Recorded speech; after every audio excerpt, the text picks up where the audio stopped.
For several months now, leadership in the House and Senate, including various legislative committees of members and assisting staff, have been investigating the Department of Revenue's decision to scan, store, and in a particularly heinous violation of Missourians' privacy and trust, share and make public private information from the licensing process. It is clear and known that Governor Nixon's administration did not have the statutory or regulatory authority to force Missouri citizens to turn over private information like birth certificates and concealed carry permits to be scanned and saved by the state government. Moreover, they did not have the right to share this information with the federal government, provide access points and methods for the sharing of this information with anyone, or publish it in any way. Our top priority during these investigations has been to find out the full truth and extent of the scandal, including but not limited to who has been allowed to access this information, how was that access created, whether it still exists, who is responsible for this violation of the public's trust, who should be held responsible and accountable for these actions, and most importantly, to develop solutions for legislative and policy changes to ensure this does not happen again. Unfortunately, the Nixon administration has not been fully cooperative with our investigations. Rather than answering questions fully and complying with requests for information in a timely manner, the administration has offered inconsistencies, half answers, and delays in an effort to sweep this serious issue under the rug. As one of many examples, the former director of the Department of Revenue stated on March 11th that the department had not shared any information with the federal government. Governor Nixon reiterated that point on April 3rd, stating, quote, "This Department of Revenue in this state of Missouri is not collecting a bunch of unuseful data to send to some sort of magical database someplace," end quote, and denying that any information had been transferred. However, it was revealed on April 10th and confirmed on the 11th that a complete list of concealed carry permit holders had been sent to the federal government on multiple occasions. Further and additional unlawful disclosures have been revealed since those dates. These inconsistencies are inexcusable. It is time for Missourians to finally know and hear the truth. The public's trust has been violated. We must get to the bottom of this scandal. It is the House's duty and responsibility to now formally continue investigating this incident through the Bipartisan Investigative Committee on Privacy Protection, which I am organizing and forming to aid in our search for the answers Missourians deserve.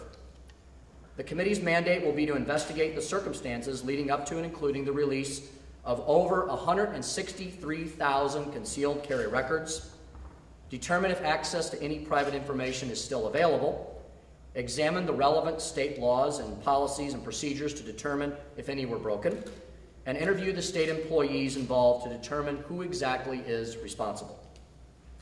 Once the committee has completed their investigation, they will be asked to issue a report by September 1st, 2013, detailing their findings, including information on whether any state laws were broken or protocols were ignored. They will also be asked to make suggestions about new laws or protocols which may need to be implemented to avoid any similar incidences in the future. Our goal is to ensure this will not happen again. By discovering the truth about this scandal, determining who is responsible, and setting up new policies to protect Missourians' private information from ever again being misused by the government, it is our hope we can begin to rebuild the public's trust. It is my hope that Governor Nixon and his staff will fully cooperate to ensure this investigatory commission will be able to quickly find the answers that Missourians have continued to ask for. In fact, I welcome the governor's cooperation and assistance to work with us to reach a full and complete resolution. If the Nixon administration refuses to cooperate, we will compel them to do so by issuing subpoenas. The Department of Revenue's scanning, storage, and release of Missourians' private information is a serious matter. It is time for the governor to treat this issue accordingly. The members of this independent committee are highly respected individuals of both political parties, and the commission itself is still being formed as I speak. But at this time, I'm able to confirm the following, three of which who are here with me today. The Honorable Russ Oliver, Prosecuting Attorney for Stoddard County. Sheriff Stuart Miller of Audrain County. Mr. Omar Davis, former General Counsel and Director of the Department of Revenue. Sheriff Glenn Baer of Jefferson County. The Honorable Gary Fuhrer, former State Representative and retired FBI agent. the Honorable Mike Fusselman, Prosecuting Attorney for Randolph County. Additional members may be added to the committee, both on the legislative and non-legislative side, in the coming weeks. The Bipartisan Investigative Committee on Privacy Protection will be an invaluable tool in the search for answers regarding the unauthorized storage and release of Missourians' private information. It was my hope that we would have been able to find these answers through the normal legislative investigatory process. But due to numerous inconsistencies, apparent violations of state laws, statements of whistleblowers who contradict the narrative being put forth by the Nixon administration, further action has become essential. I feel it is necessary to set up the Bipartisan Investigative Committee on Privacy Protection to help rebuild the public's trust and provide the information necessary to ensure this will not happen again. I'd like to turn the podium at this time over to Russ Oliver to make some brief remarks as well. Mr. Oliver. Thank you, Mr. Speaker.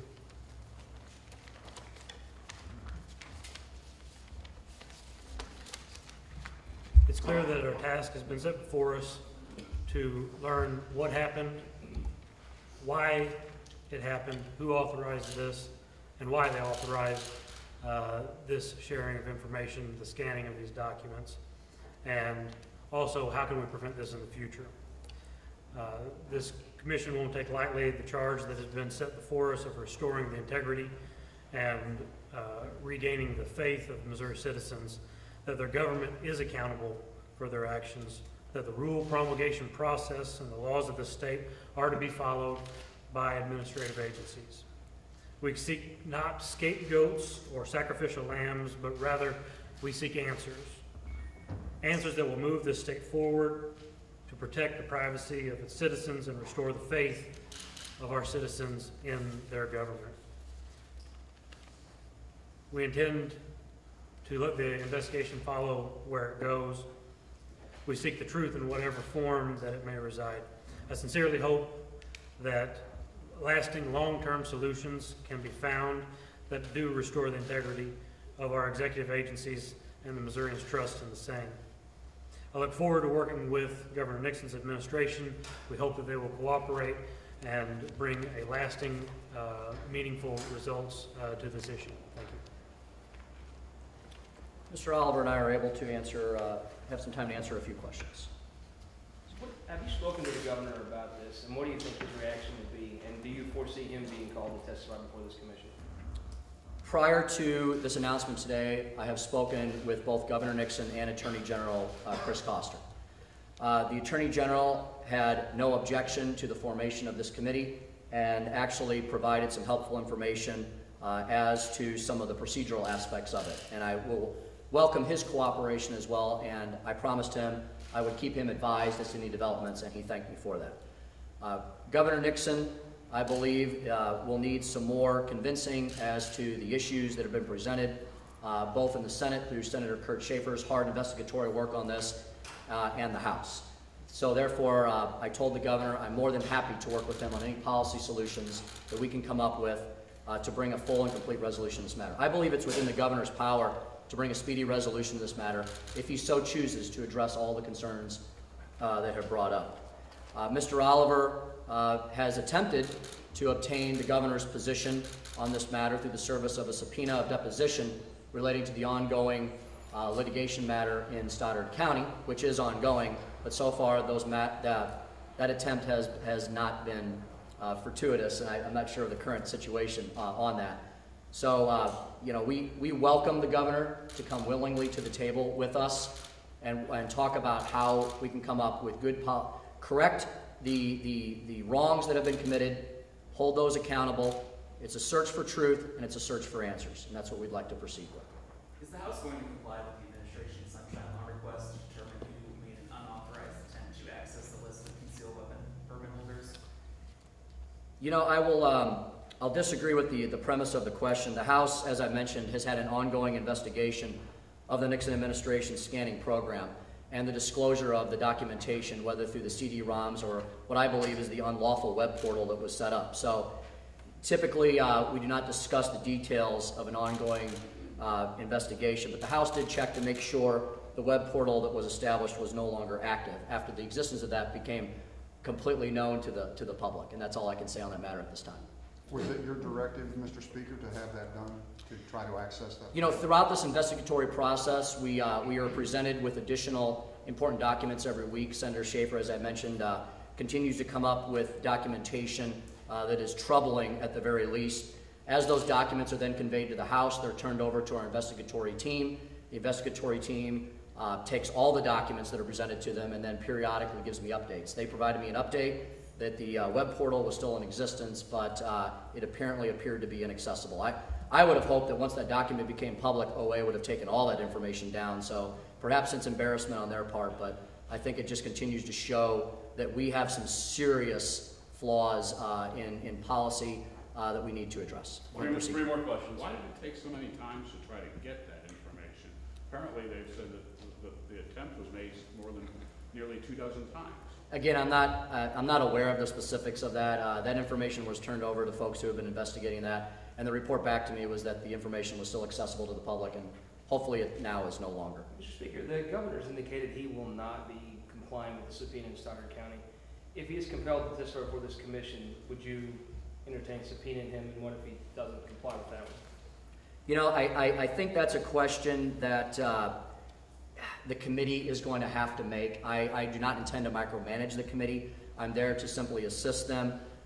We have laid out a rationale for the formation of the committee, and the committee itself will determine who needs to come and testify Could you before us. explain again what you're going to do? Is it a commission that you're appointing of people to do this work for the House? Is it going to be a House committee? Is it going to be two things working in parallel? I didn't quite understand what you particularly are announcing. It will be a committee set up pursuant to Rule 21 of the House Rules. The authority for that committee comes from revised Missouri statutes 21-380 and 21-400 and 21-410. It will be a committee that I believe will be made up both of legislators who have been engaged in the ongoing investigation and experts in the field. As you could tell from the names that I mentioned, we are talking about folks who are active prosecuting attorneys, active law enforcement, individuals who are former members of the Department of Revenue at the highest levels.